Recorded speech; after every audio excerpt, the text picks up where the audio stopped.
Let's jump right into today's explainer. We're looking at the sheer enduring power of human connection, and we're going to do it through this incredible, absolutely beautiful 38-year story of a train station bookseller. In our crazy, fast-paced world, it is so easy to just completely overlook the quiet constants that anchor our communities. But our source material today is this deeply moving documentary short that zeroes in on one guy, a guy who has made it his literal life's mission to just stand firmly, right in the center of passing time, armed with literally nothing but printed pages and a warm smile. Picture the absolute chaos of a bustling train station for a second. I'm sure you can visualize it, right? You've got the constant blaring announcements over the loudspeakers, the squeal of the brakes, and literally thousands of people just rushing past. Everyone is glued to their watches or staring down at their phones, totally focused on their destination, completely absorbed in their own little bubbles. But right in the dead center of all that overwhelming kinetic energy, there's this one quiet, unwavering presence. Just a tiny bookstall that's somehow completely immune to the frenzy all around it. And for an incredible 38 years, a 64-year-old man named Salman has been that station's anchor. 38 years. I mean, that's almost 4 decades of absolute commitment. Every single morning, long before the sun even thinks about coming up, Salman is there. He's unlocking his tiny stall, and he doesn't just, toss the books on the counter. He meticulously, carefully places every single newspaper, novel, and magazine exactly where it belongs. It's a ritual.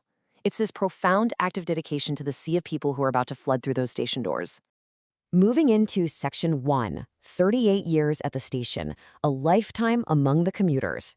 Looking at this, you realize Salman isn't just running a cash register. He's not just moving paper. He's greeting familiar faces with this warm smile day in and day out, to the point where tons of these commuters actually know him by his first name. He's actively building multi-generational friendships. Think about that for a second. Kids who used to nervously hand him pocket change for comic books decades ago, they're now walking up to that exact same stall, saying hi and introducing him to their own kids. He's a living, breathing landmark. Honestly, he's been in the station longer than a lot of modern buildings have been standing in our cities. When Salman actually looks back on his early years at the station, he remembers a vastly different era. There was a time when travelers weren't just speed walking past with their heads down. They actually lingered. They would literally spend hours just browsing his shelves, actively hunting for the absolute perfect story to keep them company on a long journey. There was this real romance to travel back then, a slow, deliberate anticipation. And Salman? Well, he was the gatekeeper to the adventures they were about to take in their minds, while the train carried them away. Which brings us to Section 2, Surviving the Digital Age, when screens replace pages. As we can see here, we've basically traded the era of browsing, that slow, very deliberate physical search for a story to hold in your hands, for the extremely fast-paced era of scrolling. Smartphones and endless streams of digital entertainment have almost completely wiped out printed pages for a lot of people. Instead of scanning shelves, we're scanning screens. We traded turning pages for doom scrolling through endless timelines. It's a fundamental rewiring of exactly how passengers spend their downtime waiting for a train. And the impact of this shift? It's severe and it's undeniable. Way fewer people are stopping to buy physical books now. In fact, on some days, his sales plummet to just a handful of newspapers. Just a handful. You can really imagine the crushing isolation of that, right? Watching thousands of people march past, their faces lit up by phone screens, totally ignoring the stories waiting so patiently on his shelves. But here's the kicker. Despite this stark reality, Salman absolutely steadfastly refuses to close up shop. He just won't walk away. Now, seeing those declining numbers and this massive cultural shift, it naturally begs the question, why does he stay? Why bother unlocking that stall in the pitch black before sunrise just to sell a few papers?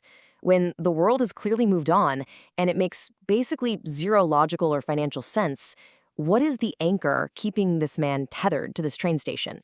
Let's explore that in Section 3, The Power of One Book, a rainy afternoon exchange. Okay, picture a rainy afternoon at the station. There's a young girl just hanging around waiting for her train, and she happens to notice this old novel sitting on Salman's shelf. She gets curious, strikes up a conversation, and actually asks him for a recommendation. Now, Salman smiles. He doesn't pull up a database or check an algorithm. Instead, he reaches way back into his own memories, and he hands her a book that profoundly changed his own life when he was exactly her age. He's literally passing a piece of his own personal history right into her hands. And the coolest part? Months later, that exact same girl comes back to the station. She excitedly tells Salman that reading that specific book didn't just help her kill time on a train ride, it actually inspired her to dream of becoming a writer herself. An algorithmic recommendation on your phone could never, ever replicate that kind of deeply personal exchange. That moment literally altered the trajectory of a young girl's life. And that perfectly sets up Section 4, Handing Out Dreams, the Legacy of a Station Master.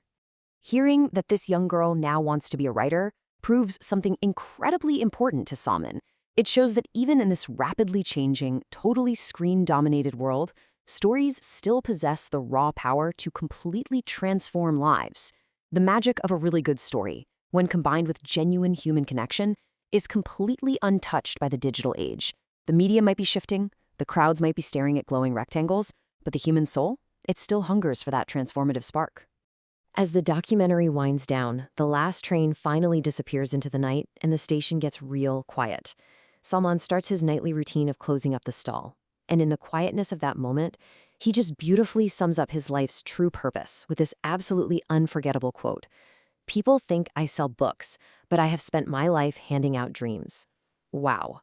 He knows exactly what his real currency is. It isn't the coins he collects for a paperback. It's the inspiration, the imagination, and that quiet human dignity he offers to every single person who stops to talk to him.